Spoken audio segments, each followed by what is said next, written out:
has just started.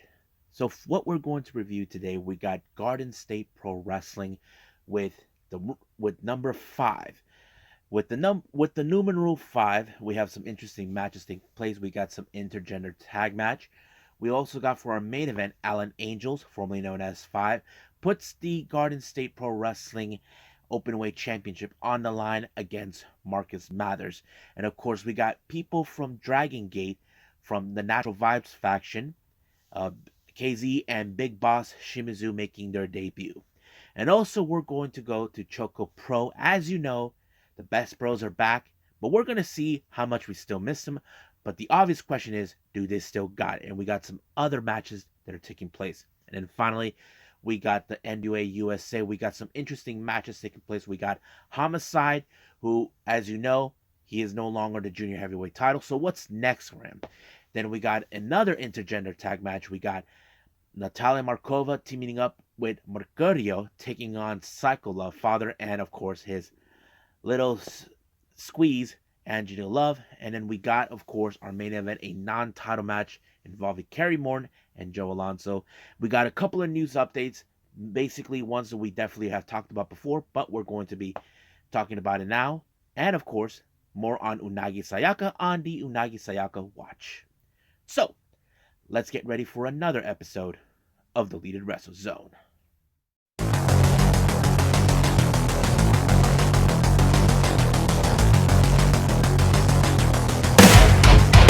Are you ready? Get up, get up! Get up, get up! Get up, get up! Get up, get up! Get up, get up! Get up, get up!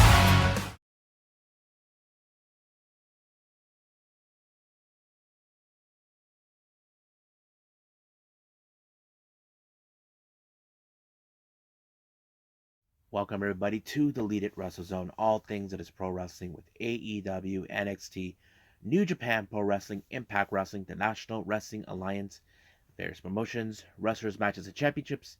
I am your host, J-Rod here. So, let's begin with Garden State Pro Wrestling with number 5. This one took place recently on the 3rd of February, so this is much recent. So it opened up with Myron Reed taking on a guy I never heard of named Akeem Avant. It was a pretty good opener, not gonna lie, but it was kind of like a lot of high spots. But in the end of this match, it was, of course, Myron Reed with the air raid crash finishing off the match, giving him the W. Next match, we got Sumi Sakai taking on Janai Sakai. Now, this match started out with a ball buster where Sumi attacks Janai Kai like she has a new attitude. Now, as you all know, Sumi Sakai did announce that she will be on her final run as a wrestler, so it would make sense. But I have to say, Janai Kai had to dig deeper after that brutal attack that she's been suffering with Sumi Sakai. But however, it only took Janai Kai only a dragon sleeper to force Sumi Sakai to tap out. So she got the W by submission. Next match, we got a very interesting match. We have Austin Luke taking on the American Wolf, Davey Richards. I have to say, this is a good match because I love Davey Richards' work. He is like that guy who you know he's going to try to break every bone of your body, but he has a bit of the technical aspect in his wrestling. And I feel Austin Luke has that same kind of capability as Davey Richards. But in the end, it was, of course, Davey Richards with the infamous Gotch-style pile driver that sealed the deal with the win. I have to say, not going to take anything away from Austin Luke, but it was a good match with Davey Richards and Austin Luke. Next up, the intergender tag match. We have Burlaw, consistent, of course, our newly married couple, Veda Scott and her husband, Speedball Mike Bailey, taking on the American Violence Dealers with Masha Slamovich and her man, Akira. I have to say, it was a pretty good match. I liked certain moments, not to mention where, like, okay, we know we have two different couples here. But there was a moment where the guys were acting like, okay, let's just make a deal and that's it. But the women like, hell with that. We're not going to do that. So that kind of sets in. But it was a pretty good one. I pretty liked this match completely. But In the end, in this one, it was, of course, a double pin, followed by both Masha and Akira to Bailey picking up the win. So I have to say, it was a pretty good match. I enjoyed it a lot. Next up, we got Billy Starks taking on Ruthless Lala. Now, this match, I wasn't expecting a whole lot, but it was. I have to say, the ending was a very interesting one. Normally, I ask myself, when was the last time we ever seen a match end in a countout? Now, for before that ever happened, Billy Starks applied the Swanton Bomb outside the ring to Ruthless Lala, and that's the end of it. It ended just like that. However, Billy Starks was trying to shake her hands, but Lala did not like that, so she beat her ass up completely to teach her a lesson. So that kind of sets in on everything else that, of course, Billy Starks did not expect. But she should have known better, but that was her own fault. Now, we have Anthony Henry of the Workhorsemen going solo for this particular match, taking on the leader of Dragon Gate's unit, Natural Vibes, KZ. Now, this is his debut match. You know, I love the Natural Vibes. They have a different type of flair that you guys ever seen. If you guys ever seen Natural Vibes, then you know what I'm talking about. But I have to say, it was a pretty good match.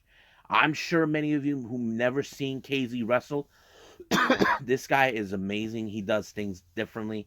He has a bit of the powerhouse in him, but in this case, it was, of course, the underhook pile driver that sealed the deal onto him to give him the W over Anthony Henry. I'm sure many fans would like to see him come back. However, our next match, KZ's tag team partner, one half of the Twin Gate champion, Big Boss Shimizu, takes on Robert Martyr. I have to say it was a pretty good match between these two because Big Boss Shimizu, he's a big dude, but Robert Martyr, I feel like he's becoming that the guy who should be at the top of the food chain in Garden State a lot. And he is, of course, currently a number one contender for the Open Championship against Alan Angels. So we will see what happens. But the match was great. So basically what we saw, Shimizu was about to do a powerbomb maneuver onto Robert Martyr, but he counter it, and then it went into a somewhat of a Code Red type move. 1, 2, 3 was over. But of course, after the match, Robert Martyr put out a promo saying that he is now coming for Alan Angels for his title, that he's next. But however, Alan Angels will be in the main event later on, so we'll get to that. Now, our next match, we have Ryan Mooney taking on Yoya. I have to say it was a very tough match. Now, not to mention, Yoya's a small dude, but the only thing he can rely on is his speed. But you got Ryan Mooney, who's very vicious, very rabid. So the obvious question is, how will this play out? Well, it was, of course, Robert Mooney with a knee strike onto Yoya, giving him the win. Now, our main event is the Garden State Pro Wrestling's Openweight Championship between challenger Marcus Mathers and Alan Angels. I thought this match was pretty good. There was a very interesting dynamic. Now, many people probably are sick and tired with Angels being the champion, but Marcus Mathers could have gone his way. Now, there was a moment he seems like he pinned Alan Angels, but apparently it kind of the ref saw that his foot or something, I don't know, that was kind of messed up. But of course, Alan Angels applied a spinning heel kick and allowed him to retain the title. But however, he hasn't said anything about Robert Martyr, what he thinks now that he is, of course, our current number one contender. We just got to wait and see until it's announced on the next Garden State Pro Wrestling event. So, I think that's pretty much it for this promotion. I say let's move on with ChocoPro.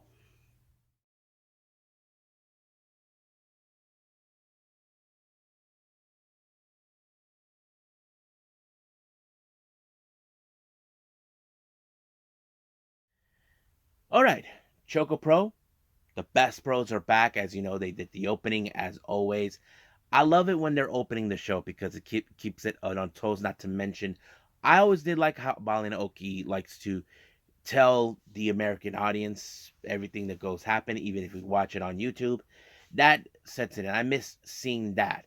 I mean, I know there's certain wrestlers in ChocoPro that can speak English, but not as good as Balinaki, how he does it better. I mean, May Suga has done a good job even on Balin's absence, but Balinaki does it better. But of course, we are going to have some good matches. Our first match, we have Miya Yotsuba taking on Sayaka. Now, Sayaka, she still feels like she's still a junior in Got Move, because if you guys remember, um, Sayaka is a part of the fourth generation girls in Got Move alongside Chi, Yukiko Kiyohara, um, I forgot who else. Oh yeah, and Saruyi, who's currently out for a while, and formerly Rin Rin and Lulu, who we all know she's out there somewhere doing freelance writing. So that's it in. But I have to say this match was pretty good because Mia has learned a lot. Because since Mia is the first ever generational wrestler not trained by Ami Sakura, she was trained by Mei Shiruga. But Sayaka picked up a hell of a win, applying a good submission move onto Mia, giving her the win. And she said she felt that she is now a senior. So basically, that's going to be fun for her. So we'll see what happens then. Now, our next match, we have Chiko Ishikawa and Shin Suzuki taking on Masahiro Takanashi and Rob Stardom all the way from Canada. Now, I don't know who this guy is, but he seems like he's ready to fight. I wasn't too sure how this match was going to go because Masa, he's a very clever guy how to pick up a win, despite of the many partners he has all the time. But his main partner he always teams up with is, of course, Chris Brooks. But in this case, it was Shin Suzuki with his move like a landslide that allowed him to pick up the win when he pinned Rob Stardom, giving him a good win. Basically, this is the first tag team win between both he and Chiko Ishikawa to pick up the win. So I forgot what they call themselves, but it's a good one. Now, our main event, we got Sayaka Obihiro teaming up with Arnako Montaña taking on the BestBros, Balinaki, and Mei Shiruga.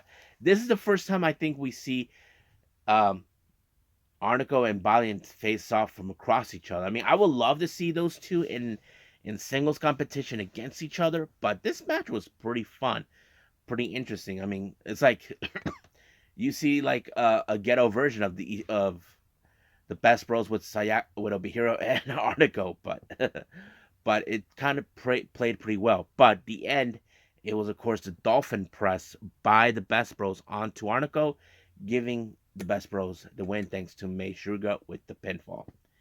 Now, for our Junkin tournament, as you know, I wasn't entirely sure. Now, the obvious thing is, I had the distinct feeling that somehow maybe Balin would have gone in because since he is our current Super Agent champion, but no, that wasn't the case. He got eliminated in the second round.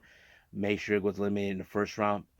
Miya Yotsuba was eliminated in the second round, but it was Sayaka Obihiro who made it all the way to the finals, defeating her closest friend, Chiko Ishikawa. I mean, I would have loved to see Chi win, but it was Sayaka who won. So I think that's pretty much it with ChocoPro 290. But next day we got 291. So we'll see how that goes out. So let's move on to our final review, NWA USA.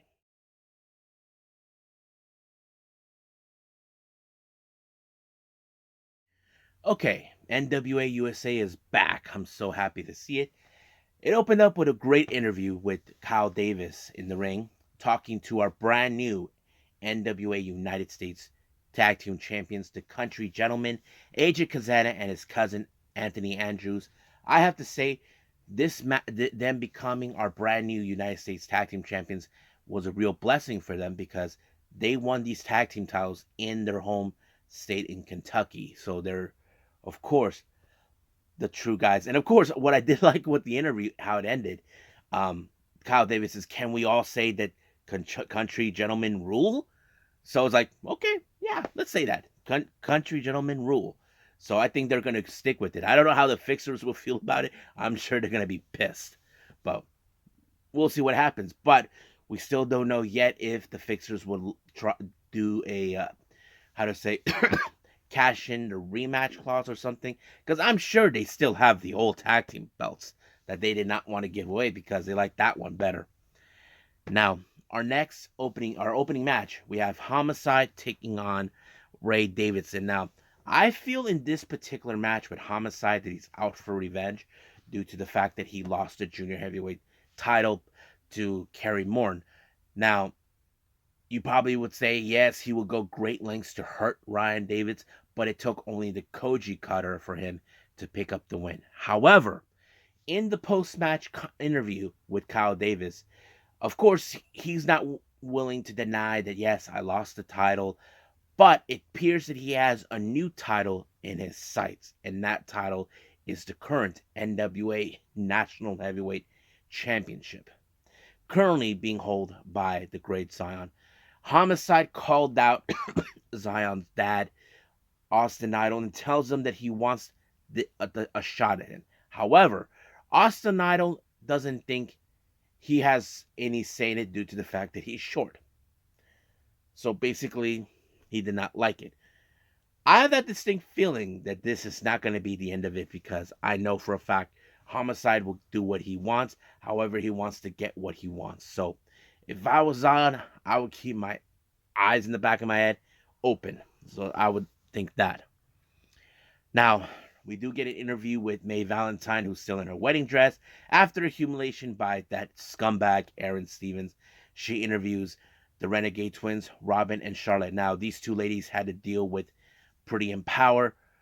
As you know, they've been cheating and cutting corners. However, they do get an opportunity. They're going to get a somewhat version of the Eliminator like they do in AWA, like AEW. Now, if the Renegade Twins beat Pretty in Power on the upcoming episode of Power, they will get another opportunity of the NWA World Women's Tag Team titles. That is something I know for a fact that they would do in their power to get it. However, the only thing they need to be more careful is the way that the Pretty in Power, both Kenzie and Ella, cheat.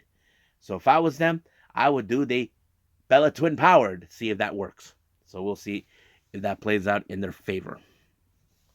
Now, our next match, our main event, we have Kerry Morton versus Joe Alonso in a non-title match. Now, keep in mind, Kerry Morton is our current NWA Junior Heavyweight Champion. So, basically, if Joe Alonso, by some miracle, he beats Kerry Morton, he gets a shot of the title.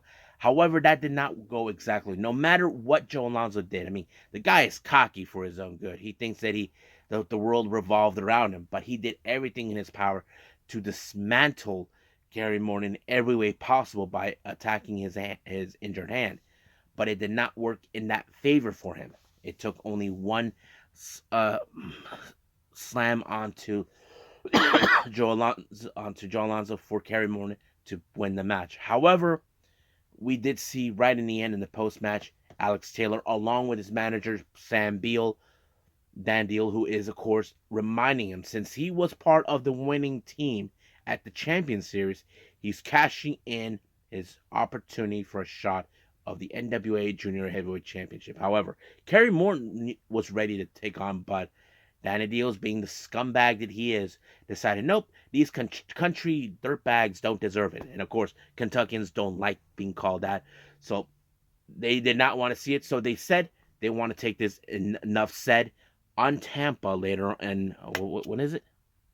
In Tampa, I think in March. I think it was in March or this month. I don't know. But that's what they want. So I will keep a prize on that. And we'll see what happens then, because I know we still got a lot of things we're going to be seeing. Oh yeah, my bad. I skipped the match. I forgot. We did have an intergender tag match between Natalia Markova and Mercurio. In real life, those two are really a couple. They face on Psycho Love, Angelina Love, and Fodder. But this match was vicious. Basically, they were really going to go this way. But from what Joe Galli mentioned in the commentary section, he said that Camille and Tom Latimer are demanding that when they face those two, they want to have a non-disqualification match in an intergender tag match. They want to have payback. But there is no secret to me for Angelina Love. She would do whatever it takes to grab the one title she desires the most, the NWA Women's Championship. That is something we know for a fact that's what she wants. But the match ended with, of course, Fodder doing some sort of a slam onto Mercurio, picking up the win. So yeah, so that match was supposed to be the second one to review, but I kind of missed it. There was a lot of things, but you get the idea. So that's what happened in NWA USA, and I think that's pretty much it. So let's move on to some news updates.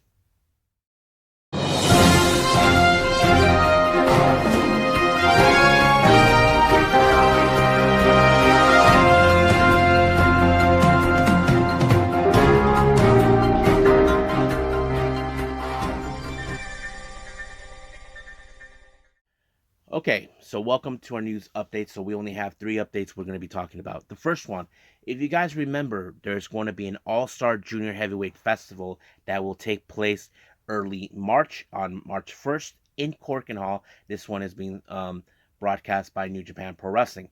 They are announced the first wrestler that will be participating in the Junior Heavyweight division, and that is Yuki Ueno from DDT. Now, we still don't know who else is going to participate. I mean, I know there's a long list of wrestlers from various promotions that could possibly be a possibility. The only ones I do track down is from the Noah Juniors. I say there's a lot of good talent. I would love to see Yohei involved.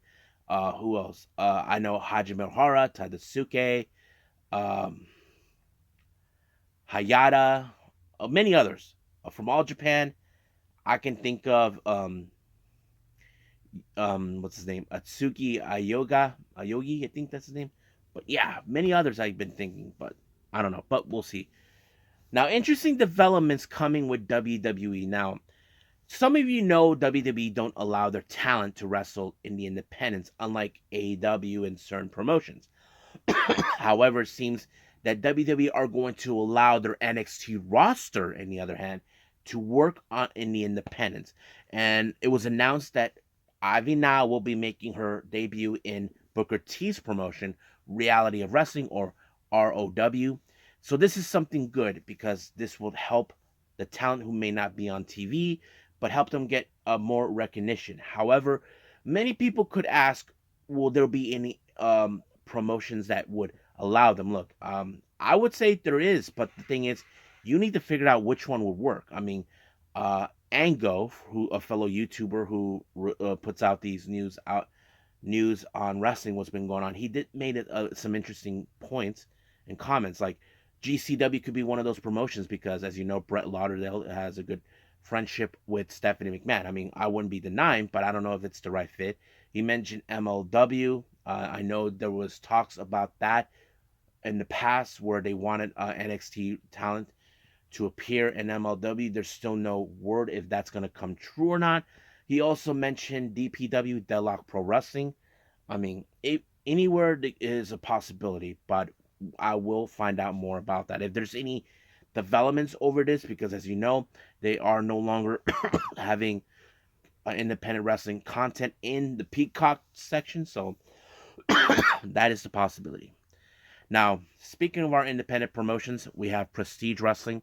As you know, they'll be in LA for the WrestleMania week. They announced a big match I would love to see. And that match is, of course, going to take place on the 31st of March. It's going to be Masha Slamovich taking on the legend herself. And of course, JR once said she's the kind of woman you don't see making biscuits. I'm talking about Aja Kong. And that line never gets old for me. But yes, Aja Kong's going to be there. I'm sure many fans would love to see that match. I personally would. Trust me, first time I see her, she is a legend. So, so we'll just wait and see what happens. So I'm excited for that. I think that's pretty much it with our news updates. Let's move on to Unagi Sayaka Watch.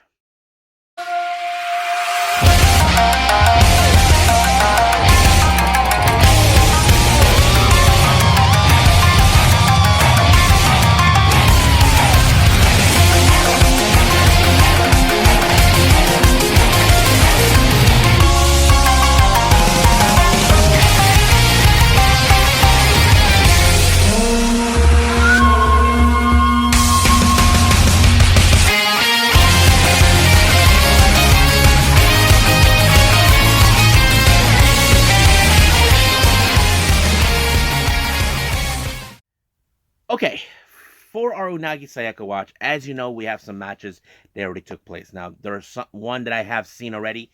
That one is, of course, is the three-way match in Marvelous that took place on the 25th of January. This one features, of course, not Unagi Sayaka, but also Kaoru Yonoyama, and, of course, her friend and fellow allied Rina Amikura. What I liked about this match, I saw it. Unagi was trying to tell Yonoyama that I've seen you before. Now, Yonoyama kind of was trying to deny I'm not that person. Now, this kind of resembles, if you guys ever seen Pro Wrestling Guerrilla, there was a moment during a match between Marty Scurll and Ricochet. Ricochet was wearing pants that resembled Prince Puma from Lucha Underground. So he tries to tell him, I've seen those before. So he's like, I don't know what you're talking about. He's like, oh, you're a Prince. So, but in this case, Unagi was about to put together, says, you are Fukigen, and then she just whacked her. So I thought that was great. However, I was like thinking, how is this one going to play out? Now, I'm sure Rina Mikura and Unagi were willing to, decide who's going to win because they are friends and allies since they're both from two different units, Cosmic Angels and, of course, Colors. But in this case, it was Yonoyama with the O'Connor roll onto Rina Mikura to pick up the win. Now, I will put that video up on the description down below. You guys will see that one completely. Now, the second match, if you guys remember, Unagi had a great singles match with Nanami. If you guys remember, Nanami is currently a member of God's Eye. This is a very unusual thing to see Nanami, who's a freelancer, but not currently. She is a member of God's Eye, but teaming up with someone who's from a different unit. Now, I did not see much of the match on video. I know they'll put that on YouTube. Once it comes out, I will review that as well. However, I thought this match was pretty good to see those two teaming up. However, their opponents was Deborah Kay and, of course, Diana's founder, Kyoko Inoue. I wasn't sure how this was going to go because in the back of my mind, I was thinking, okay, you got Yoko Inoue, a veteran of the game. She probably most likely could win the match. However, it was Unagi who picked up the win for her team. I was like impressed. And it seems like Unagi and Nanami can get along. I wouldn't be surprised if somewhere down the line, Unagi and Nanami challenged Luminous, consistent of course, Miyuki Takase and Aruka Omasaki for the tag team titles. That would be a possibility, trust me. But we just wait and see. However, after the match, Unagi did stated that she would like to have a singles match with Kyoko Inoue. And that match is going to take place in Corkin Hall on the 29th of April. Now, some of you say, why is it taking forever? Well, you know how that sometimes the bookings take in months in advance. And I think that's the reason. So I'm looking forward to that. Now, recently, you may have remember I mentioned Unagi met, of course, Murder Grandpa himself. We're talking about the king himself, Minoru Suzuki. Now, if you guys remember clearly, this one time we did see Maki Ito and Chris Brooks go to his store at Jujuku Pile Driver, and Unagi decided to do the same thing. It appears that Unagi was invited to a wrestling show that I seen photos on Twitter. Sayaka from Got to Move actually appeared on that, and so was the BestBros, I believe, at Takushi, I think that's the name. So basically, Unagi will be participating. This will take place right after when she gets involved with the Queen in the Indies show. So that's pretty much what I've been hearing. So it's going to be interesting. Hopefully there's some video of that somewhere, or if there's some photos, hopefully I can get to see those. Now, for her schedule, as you know, I keep tabs on that if you guys are big time Unagi Sayaka fans. This is her schedule, from my understanding, is, of course, she'll be at Chiba on the 12th, 2 nights at the Shinjuku Face on the 13th and 15th. I'm going to assume that's for Marvelous. Another at the 21st in Chikiba. On the 22nd, Korakuen Hall. Then the 3rd and 5th of March, Korakuen Hall again. She'll be in Osaka on the 22nd. On the 23rd in Nagoya. And then, of course, that Korakuen Hall in Diana. And we cannot forget the 13th of May, she'll be here in the States in San Francisco for Queen of the Indies. And then finally, the town of Tokushima, where the show will be like, I don't know, hosted by Minoru Suzuki, I'm not sure. But yes. So that's what's going to happen. I'll keep a prize to all of you Unagi Sayaka fans if you want to know more. So if you want to ask me questions about if there's anything about Unagi that you guys want to know about, what she's been doing, I've also been keeping tabs on what she's been doing when she's not wrestling. She likes to stream things on her Instagram a lot, and someone said this that she's a really good hard worker. She's saying I'm not a hard worker. I wonder why she said that, but I think someone that commented maybe she's a smart worker. Maybe that's the real case. But so I think that's pretty much it with that. I say let's call it a day. Well, I hope everybody enjoys watching this. Coming up, as you know, we have Stardom Supreme Fight, their 12th anniversary. Julia will put the red belt on the line against her former friend and sister Suzuki. I know this is going to be one hell of a match between the two. The Wonder of Stardom Championship, of course, Sayaka Mitani. Will she break the record to reach number 14? Well, we'll find out. The Goddesses Tag Team titles will be on the line too. And we have a couple of Triangle Derby match, and then there's the Roulette match. And of course, we got New Japan Pro Wrestling with New Beginnings in Sapporo. And then we cannot forget NXT Vengeance Day. So we're going to be following on that too. And if there's any news updates after that, we're going to go from there. So I think that's pretty much it. So I'll see you guys in the next DWZ time. Same DWZ channel. I must bid all of you adieu. So, goodbye. Mwah. And have a nice day. Bang.